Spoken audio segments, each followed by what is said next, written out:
नमस्कार, मी श्वेता. तुम्ही पाहताय न्यूज 18 लोकमत. मुद्दा महाराष्ट्रामध्ये तुमचं स्वागत. सुरुवातीला एक मोठी बातमी. नवाब मलिक यांनी एनसीबी बाबत पत्रकार परिषद घेऊन गौप्यस्फोट केल्यानंतर आता राज्य सरकारनं नवाब मलिक यांची सुरक्षा वाढवली आहे. एका सुरक्षा रक्षकावरून आता नवाब मलिक यांच्या सुरक्षेसाठी एक पायलट गाडी, 4 शस्त्रधारी सुरक्षा रक्षक देण्यात आलेले आहेत. यासोबतच घरी देखील 4 शस्त्रधारी पोलीस तैनात करण्यात आलेले आहेत. एनसीबी संदर्भात पत्रकार परिषद घेऊन जे काही आरोप नवाब मलिक यांनी गेल्या काही दिवसांपासून केलेले आहेत, त्यानंतर मंत्री नवाब मलिक यांच्या सुरक्षा व्यवस्थेमध्ये राज्य सरकारनं वाढ केलेली आहे. एका सुरक्षा रक्षकावरून आता नवाब मलिक यांच्यासाठी सुरक्षा व्यवस्था वाढवण्यात आली आहे.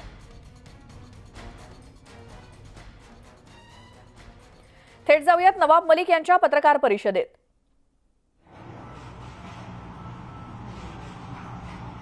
आपको सवेरे सवेरे कष्ट दिया गया है कुछ अधिक जानकारी मुहैया कराने के लिए। जैसा कि आप अवगत हैं,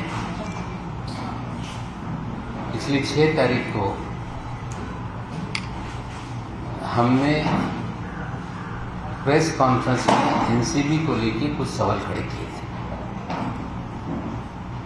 जिसमें केपी गोस्वामी का मामला था, मनीष भालूशाली का मामला था, बीजेपी के नेताओं से उनके संबंध का मामला था। और उस प्रेस कॉन्फ्रेंस में आप लोगों ने मेरे दामाद का सवाल मुझसे पूछा था।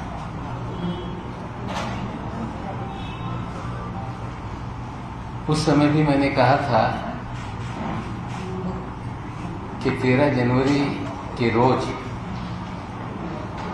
जब समीर खान की गिरफ्तारी हुई, सारे मीडिया के लोगों को मैंने जवाब दिया था कि कानून से कोई बड़ा नहीं, कानून अपना काम करेगा। और देश की न्याय व्यवस्था में मुझे पूरा विश्वास है। ये बयान उस समय हमने 13 जनवरी को दिया था। पिछले प्रेस कॉन्फ्रेंस में भी हमने इतना ही कहा था, लेकिन भारतीय जनता पार्टी के सारे नेता एक ही बात कर रहे थे सारे देश के चैनल पर कि नवाब मलिक का दामाद ये ड्रग डीलर है, उसकी गिरफ्तारी हुई, खुन्नस में ये इस तरह का एनसीबी को बदनाम करने का काम कर रहे हैं। अफसोस की तो बात यह है कि एक माजी मुख्यमंत्री भी अलग से वीडियो बनाकर उन्होंने मुझ पे हमला करने का काम किया, राजनीतिक।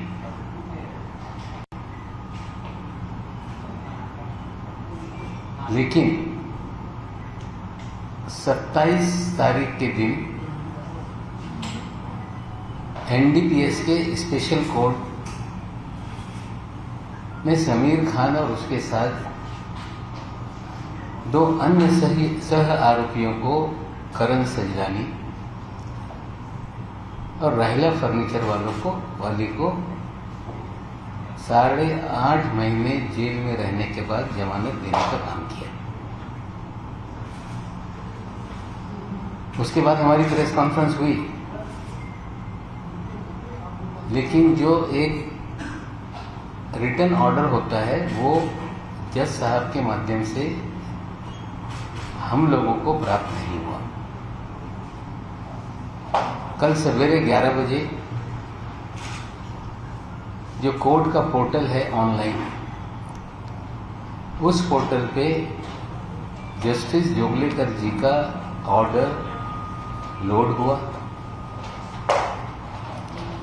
और जोगले सर करके जज साहब के ऑर्डर लोड होने के बाद हम लोगों ने उसे ऑनलाइन लोड करने के बाद चीज़ें पढ़ी।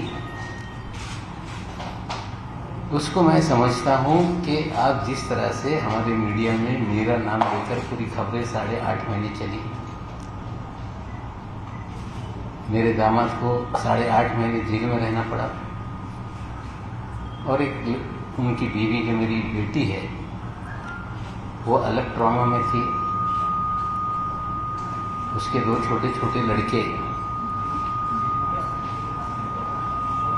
जो अलग तरह से उनके दिमाग पे असर हुआ,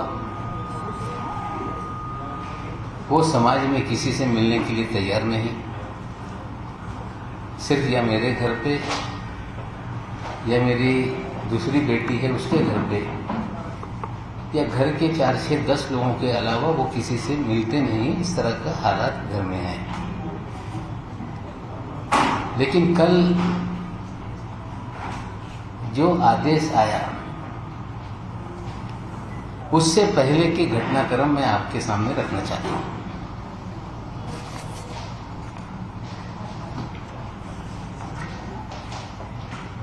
आप सभी साथियों को पता है कि 8 जनवरी 2021 के दिन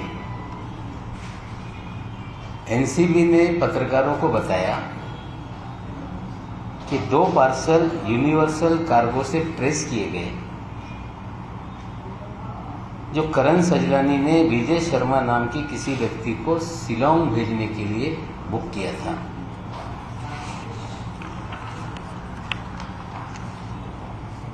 नौ जनवरी के दिन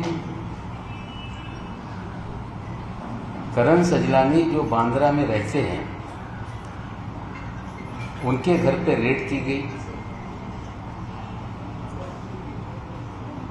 और एनसीबी ने पत्रकारों को बाकायदा प्रेस रिलीज निकालकर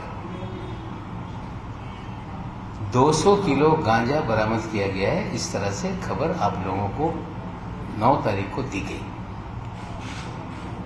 उसी 9 तारीख के दिन एनसीबी के अफसर के